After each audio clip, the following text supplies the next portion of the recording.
guys, this is Naman Pathak and welcome to all in Digital Vidyapeeth. Guys, in this video we will talk about some important MCQs related to the chapter 2 of subject UHP. The chapter name is Understanding Human Being and its Expansion, and the topic covered in this chapter as the domain of right understanding. It starts from the understanding the human being, the knower, the experience and the doer, and extends up to understanding nature or existence, its interconnectedness and coexistence, and finally understanding the role of human being in existence, that is human conduct. So जैसा कि last video में हमने chapter 1 को completely discuss किया था, जिसके अंदर हमने 50 MCQs को कम्प्लीटली एक्सप्लेन किया था हिंदी में. होपफुली गाइस आपको वो वीडियो पसंद आया होगा और उसकी लिंक मैंने डिस्क्रिप्शन बॉक्स में दे दी है. आप वहाँ से जाके उसको दोबारा चेक कर सकते हो. और मैं फिर गारंटी देता हूँ कि हर चैप्टर में जितने भी नंबर ऑफ क्वेश्चंस मैं डालूँगा वो मैक्सिमम पॉसिबल MCQs जो बन सकते हैं वो डालूँगा. तो बिना टाइम को वेस्ट करते हुए हम अपने फर्स्ट क्वेश्चन से स्टार्ट करते हैं. मैं एक बार ओवरव्यू दे देता हूँ. इसमें टोटल 64 क्वेश्चंस हैं और फर्स्ट क्वेश्चन से स्टार्ट करते हैं. So our first question is, what are the components of human personality structure? तो इनमें से कौन कौन से हमारे ह्यूमन पर्सनैलिटी स्ट्रक्चर के कंपोनेंट्स हैं? तो वो हमारा एक्सपीरियंसर, फीलर और परसीवर वो भी है, डूअर और परफॉर्मर ये भी है, लर्नर और नोअर ये भी है. इसलिए इसका करेक्ट आंसर डी रहेगा, all of these. Second question की तरफ मूव करते हैं. The dash is the basis of everything we do. तो ऐसी कौन सी चीज़ है जो भी हम काम करते हैं, एवरीथिंग वी डू, वो उस पर बेस्ड है ना. तो वो है हमारी सेल्फ और आई. इसलिए करेक्ट ऑप्शन सी रहेगा, both A and B. Third question की तरफ मूव करते हैं. What is are the states in the self or I. तो ऐसी कौन कौन सी स्टेट्स हैं हमारी सेल्फ की और आई की. तो वो हमारी हैप्पीनेस भी हो सकती है, वो हमारी अनहैप्पीनेस भी हो सकती है. इसलिए करेक्ट ऑप्शन सी रहेगा, both A and B. Fourth question की तरफ मूव करते हैं. The dash is the one who understands. तो ऐसा कौन है जो किसी भी चीज़ को समझता है. तो वो है सीयर. इसलिए इसका करेक्ट ऑप्शन रहेगा बी. फिफ्थ क्वेश्चन की तरफ मूव करते हैं. Seer is also known as. Seer को हम और किस नाम से जानते हैं. तो इसका करेक्ट ऑप्शन रहेगा ए, दृष्टा. सिक्स क्वेश्चन की तरफ मूव करके the dash is the one who does. तो जब भी कोई काम करता है उसको हम क्या बोलते हैं, डूअर. इसलिए करेक्ट ऑप्शन ए रहेगा. सेवेंथ क्वेश्चन की तरफ मूव करते हैं. Doer is also known as. Doer को हम और किस नाम से जानते हैं. तो इसका करेक्ट ऑप्शन रहेगा सी, कर्ता. एट्थ क्वेश्चन की तरफ मूव करते हैं. The dash is the one who enjoys. तो एंजॉयर वो है जो एंजॉय करेगा. इसलिए इसका करेक्ट ऑप्शन रहेगा सी, एंजॉयर. नाइन्थ क्वेश्चन की तरफ मूव करते हैं. Enjoyer is also known as. Enjoyer को हम और किस नाम से जानते हैं. उसका करेक्ट ऑप्शन रहेगा बी, भोक्ता. टेंथ क्वेश्चन की तरफ मूव करते हैं. If one says I ate the food, which word is better for this statement. तो अगर कोई ये बोलता है कि आई एट द फूड मतलब मैंने खाना खा लिया, तो ऐसा कौन सा वर्ड है जो उस स्टेटमेंट के लिए बेटर रहेगा. इसका करेक्ट ऑप्शन रहेगा ए, डूअर. 11th क्वेश्चन की तरफ मूव करते हैं. If one says I enjoyed the food, which word is better for this statement. अगर कोई व्यक्ति ये बोलता है आई एंजॉयड द फूड, मैंने खाने का आनंद उठाया, तो कौन सा वर्ड हमारे लिए इस स्टेटमेंट के लिए बेटर रहेगा. करेक्ट ऑप्शन रहेगा सी, एंजॉयर. 12th क्वेश्चन की तरफ मूव करते हैं. If one says I saw it, which word is better for this statement.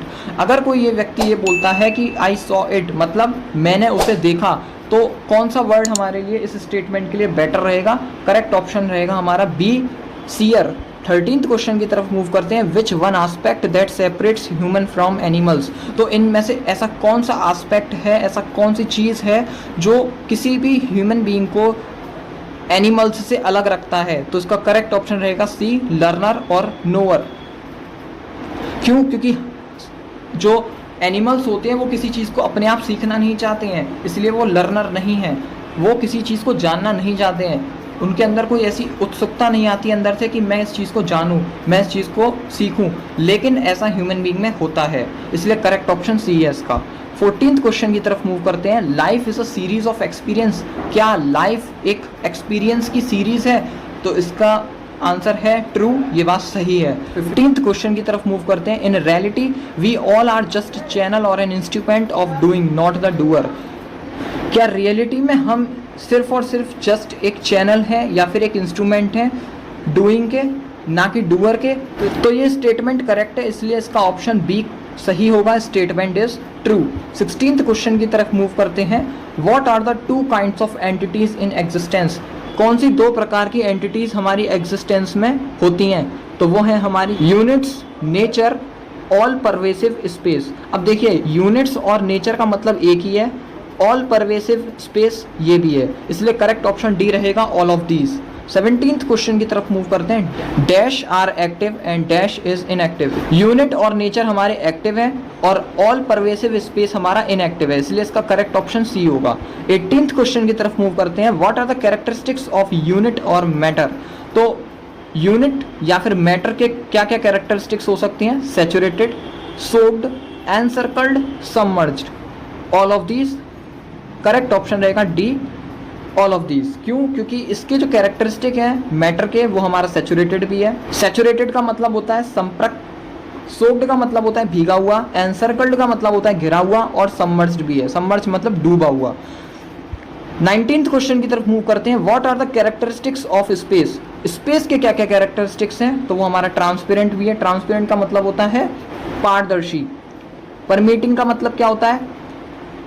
पारगामी, मतलब व्यापी भी बोल सकते हैं, तो ये भी हमारा इसका कैरेक्टरिस्टिक रहेगा। ओमनीपोटेंस का मतलब क्या होता है? सत्ता, मतलब सर्वशक्तिशाली, तो इसका डी ऑप्शन करेक्ट होगा, ऑल ऑफ दीज। ये सारे के सारे कैरेक्टरिस्टिक किसके हैं? स्पेस के हैं। 20 क्वेश्चन की तरफ मूव करते हैं। Which one is something that is limited in size? तो इनमें से ऐसी कौन सी चीज है जिसका साइज जो है वो बिल्कुल लिमिटेड है? इसका करेक्ट ऑप्शन रहेगा ए, यूनिट्स। 21st क्वेश्चन की तरफ मूव करते हैं। Which one is defined as an unlimited entity? तो इनमें से ऐसी कौन सी एंटिटी है जिसको हम अनलिमिटेड एंटिटी के रूप से डिफाइन कर सकते हैं? करेक्ट ऑप्शन इसमें सी रहेगा, स्पेस। 22nd क्वेश्चन की तरफ मूव करते हैं। Which one is maintain certain regularity and obeys certain laws? तो इनमें से ऐसी कौन सी चीज है जो कुछ रेगुलरिटी को मेंटेन करके रखता है और कुछ रूल्स को भी ओबे करता है, उसको भी फॉलो करता है? तो करेक्ट ऑप्शन ए रहेगा, स्पेस। 23rd क्वेश्चन की तरफ मूव करते हैं। Which one is based on mutual respect for the diversity? तो इनमें से ऐसी कौन सी चीज है जो म्यूचुअल रेस्पेक्ट पर बेस्ड है डाइवर्सिटी के लिए? करेक्ट ऑप्शन हमारा डी रहेगा, को एग्जिस्टेंस। 24th क्वेश्चन की तरफ मूव करते हैं। Everything that exist is called? तो जो भी कुछ हमारी दुनिया में एग्जिस्ट करता है हम उसको क्या बोलते हैं? उसका करेक्ट ऑप्शन रहेगा बी, एग्जिस्टेंस। 25th क्वेश्चन की तरफ मूव करते हैं। How many types of orders in nature? तो नेचर में कितने प्रकार के ऑर्डर होते हैं? इसका करेक्ट ऑप्शन रहेगा ए, 4। 26 क्वेश्चन की तरफ मूव करते हैं। Dash means the existence of material and conscious units in all pervasive space? तो इनमें से किस चीज़ का मतलब है कि जितने भी हमारे मटेरियल और कॉन्शियस यूनिट्स हैं इस पूरे परवेसिव स्पेस में वो एग्जिस्टेंस में है? इसका करेक्ट ऑप्शन है D, coexistence. 27th question की तरफ मूव करते हैं। Mutual prosperity is equals to dash plus dash? तो म्यूचुअल प्रॉस्पेरिटी किन दो चीज़ों का इंटीग्रेशन है? तो वो है हमारा राइट अंडरस्टैंडिंग और फिजिकल फैसिलिटी, इसलिए करेक्ट ऑप्शन ए रहेगा। 28th क्वेश्चन की तरफ मूव करते हैं। What are the 4 orders in nature? तो जो हमारे नेचर में 4 ऑर्डर प्रेजेंट हैं उनके क्या क्या नाम हैं? तो मटेरियल ऑर्डर, प्लांट ऑर्डर, और प्लांट ऑर्डर को हम बायो ऑर्डर भी बोलते हैं, एनिमल ऑर्डर और ह्यूमन ऑर्डर। तो इसके अकॉर्डिंग हमारा जो करेक्ट ऑप्शन रहेगा वो डी रहेगा, बोथ ए एंड सी, क्योंकि ए में आ रहा है प्लांट ऑर्डर और सी में आ रहा है बायो ऑर्डर, दोनों का मतलब एक ही है। 29th क्वेश्चन की तरफ मूव करते हैं। Soil, water, air etcetera are examples of which order? Soil, water, air किस ऑर्डर के एग्जाम्पल हैं? Correct option is A, material order. 30th question की तरफ मूव करते हैं। Animal, birds etcetera are examples of which order? जानवर और पक्षी आदि ये किस ऑर्डर के हमारे एग्जाम्पल्स हैं? तो ये एनिमल ऑर्डर के हैं, इसलिए करेक्ट ऑप्शन सी रहेगा। 31st क्वेश्चन की तरफ मूव करते हैं। Grass, plants, trees, flowers, fruits etcetera are example of which order? तो ये सब चीज़ हमारे किस ऑर्डर के एग्जाम्पल हैं? ये हमारे प्लांट ऑर्डर या फिर बायो ऑर्डर, दोनों के एग्जाम्पल है, इसलिए करेक्ट ऑप्शन डी रहेगा, both B and C. 32 question की तरफ मूव करते हैं। Human being is an example of which order? तो हम ह्यूमन बीइंग जो होते हैं वो किस ऑर्डर के एग्जाम्पल हैं, वो हैं हम ह्यूमन ऑर्डर के example. Correct option is D. 33 question की तरफ मूव करते हैं। कंपोजिशन और decomposition is the fundamental characteristic of which order. तो कंपोजिशन और डिकम्पोजिशन किस ऑर्डर का फंडामेंटल कैरेक्टरिस्टिक है, नेचुरल कैरेक्टरिस्टिक है, वो है हमारा मटेरियल ऑर्डर का, इसलिए करेक्ट ऑप्शन रहेगा ए। 34th क्वेश्चन की तरफ मूव करते हैं। Nurture is the natural characteristic of which order. तो नर्चर किस ऑर्डर का नेचुरल कैरेक्टरिस्टिक है, वो हमारा प्लांट ऑर्डर, बायो ऑर्डर दोनों का ही है, इसलिए करेक्ट ऑप्शन डी रहेगा, both B and C. 35 question की तरफ मूव करते हैं। Which is are the natural characteristics of human order. तो इनमें से हमारा कौन सा ह्यूमन ऑर्डर का नेचुरल कैरेक्टरिस्टिक्स है, तो हमारा परसिवरेंस भी है, ब्रेवरी भी है, जेनरोसिटी भी है। करेक्ट ऑप्शन डी रहेगा, ऑल ऑफ दीज। तो इसमें परसिवरेंस का मतलब होता है दृढ़ता, और ब्रेवरी का मतलब आपको पता ही होगा क्या होता है, वीरता। लास्ट आता है जेनरोसिटी। तो जेनरोसिटी का मतलब क्या होता है, उदारता। 36 क्वेश्चन की तरफ मूव करते हैं। The natural characteristic of which order is that they realize और they are aware of the fact that there exist the quality of self I. तो इसमें से कौन सा ऑर्डर है जिसका ये कैरेक्टरिस्टिक है कि वो जब रियलाइज़ करता है, जब उसको ये अवेयरनेस आ जाती है उस फैक्ट से रिलेटेड कि सेल्फ और आई की जो क्वालिटी होती है वो हमारे अंदर एग्जिस्ट करती है, तो वो हमारा एनिमल ऑर्डर का कैरेक्टरिस्टिक है। Correct option is C. 37th question की तरफ मूव करते हैं। The aggregate of all the mutually interacting units big और स्मॉल सेंटीमेंट और insentient together can be called. तो किसी भी म्यूचुअली इंटरेक्टिंग यूनिट्स, चाहे वो बड़ी हो चाहे वो छोटी हो, चाहे उनके अंदर सेंटीमेंट्स हो चाहे उनके अंदर सेंटीमेंट ना हो, वो सब चीज़ों का एग्रीग्रेशन हमारा क्या बनता है, वो हमारा नेचर बनता है, इसलिए करेक्ट ऑप्शन सी रहेगा। क्यों? क्योंकि इस नेचर में हमारी लिविंग थिंग्स भी आ जाती हैं, इस नेचर में हमारी नॉन लिविंग थिंग्स भी आ जाती हैं। तो इट डजेंट मैटर कि उसके अंदर सेंटीमेंट हो या ना हो, सेंटीमेंट मतलब फीलिंग्स होती हैं। अब जैसे उसमें ह्यूमन बींग्स भी आ जाते हैं, उनके अंदर फीलिंग्स होती हैं, बट ट्रीज प्लांट्स के अंदर ह्यूमन फीलिंग्स नहीं होती हैं। ठीक है, तो ये हमारे सेंटीमेंट्स हो या ना हो, उन सब का जो एग्रीग्रेशन होता है, उनका जो म्यूचुअली इंटरेक्टिंग यूनिट्स होती हैं, तो वो हमारी क्या कहलाई जाती हैं, सब मिलकर नेचर कहलाई जाती हैं।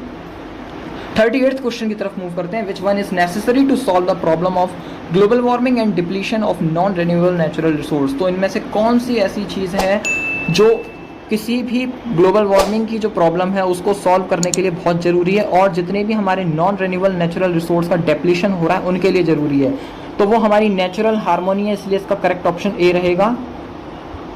39th क्वेश्चन की तरफ मूव करते हैं। इनेटनेस मीन्स, मतलब इनेटनेस का क्या मतलब होता है, तो इनेटनेस का मतलब होता है to exist naturally. 40th question की तरफ मूव करते हैं। Existence is the innateness of which order. तो एग्जिस्टेंस हमारा किस ऑर्डर का इनेटनेस है, वो है हमारा material order. Correct option is A.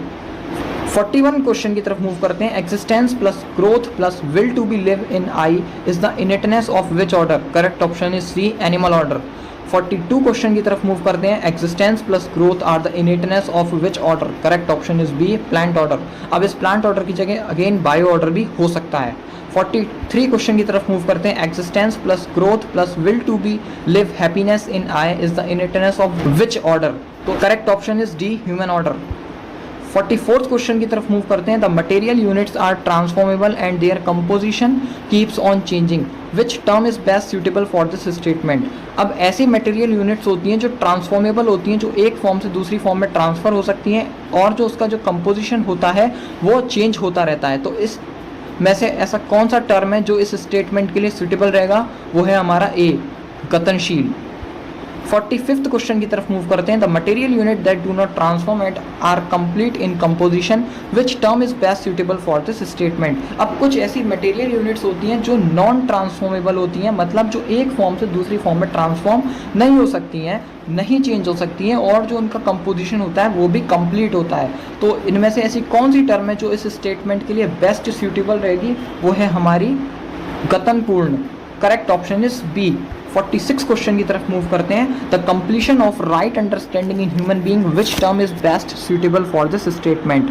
Human beings के अंदर राइट अंडरस्टैंडिंग का कंप्लीशन हो जाना, उसका पूर्ण हो जाना, ये कौन से टर्म की बेस्ट सूटेबल स्टेटमेंट है, तो इसका करेक्ट ऑप्शन रहेगा सी, क्रियापूर्णतः। 47th क्वेश्चन की तरफ मूव करते हैं। Ability to live with complete understanding, which term is best suitable for this statement. Complete understanding के साथ जीना, ऐसी एबिलिटी जिसके अंदर होती है उसको हम क्या बोलते हैं, तो इसके लिए हमें कौन सा टर्म बेस्ट सूटेबल रहेगा, वो है हमारा आचरण पूर्णतः, तो इसलिए करेक्ट ऑप्शन रहेगा D.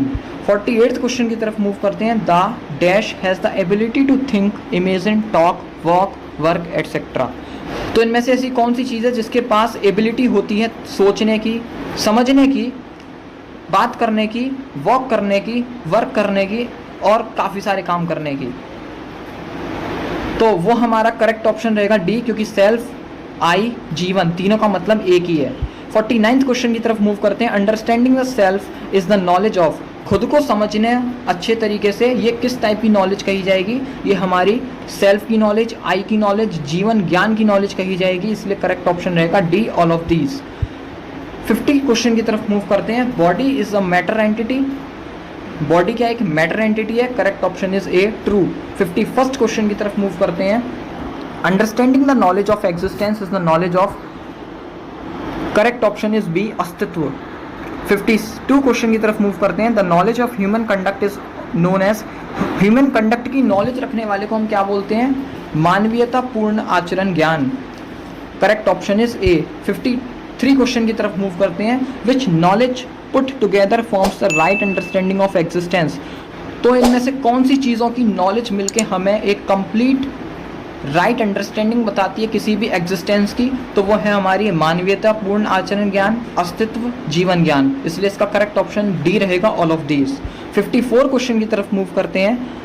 With right understanding we become responsible to ourselves और dash and to our body, एक राइट अंडरस्टैंडिंग के साथ हम रेस्पॉन्सिबल होते हैं अपने आप के लिए भी और जीवन के लिए भी और अपनी बॉडी के लिए भी, तो इसलिए इसका करेक्ट ऑप्शन रहेगा सी, जीवन। 55 क्वेश्चन की तरफ मूव करते हैं। एज्यूमिंग और मानना leads to recognizing which is turn leads to fulfilling और dash, correct option is D, निर्वाह करना। फुलफिलिंग का मतलब होता है निर्वाह करना। 56 क्वेश्चन की तरफ मूव करते हैं। If something is naturally acceptable to the self or I we want it, अगर कोई ऐसी चीज़ है जो नेचुरली एक्सेप्टेबल होती है हमारे लिए, हमारे सेल्फ के लिए, हमारी आई के लिए, तो वो हमें कैसे चाहिए, कंटिन्यूस मैनर में चाहिए, इसलिए इसका करेक्ट ऑप्शन रहेगा बी, कंटिन्यूसली। 57th क्वेश्चन की तरफ मूव करते हैं। Instead dash improvement in life we only acquires dash improvement in our external lifes, अपनी लाइफ की इम्प्रूवमेंट के लिए इसको छोड़कर हमें किस चीज़ को एक्वायर करना चाहिए अपनी एक्सटर्नल लाइफ को जीने के लिए, तो वो है हमारा क्वांटिटेटिव इम्प्रूवमेंट। तो हमें किस चीज़ को छोड़ना चाहिए, क्वालिटेटिव इम्प्रूवमेंट को तो छोड़ देना चाहिए और क्वांटिटेटिव इम्प्रूवमेंट को एक्वायर करना चाहिए अपनी एक्सटर्नल लाइफ के लिए, तो इसलिए करेक्ट ऑप्शन ए रहेगा, qualitative and quantitative. 58th question की तरफ मूव करते हैं। The interaction between the self and the body in the form of, तो सेल्फ का और बॉडी का जो इंटरेक्शन होता है इन दोनों के बीच का, वो किस फॉर्म में होता है, वो हमारा इन्फॉर्मेशन की एक्सचेंज की फॉर्म में होता है, इसलिए करेक्ट ऑप्शन डी रहेगा, exchange of information. 59th question की तरफ मूव करते हैं। The body works in a dash way and we only need to facilitate this process by providing for the material things, correct option is C, self organised.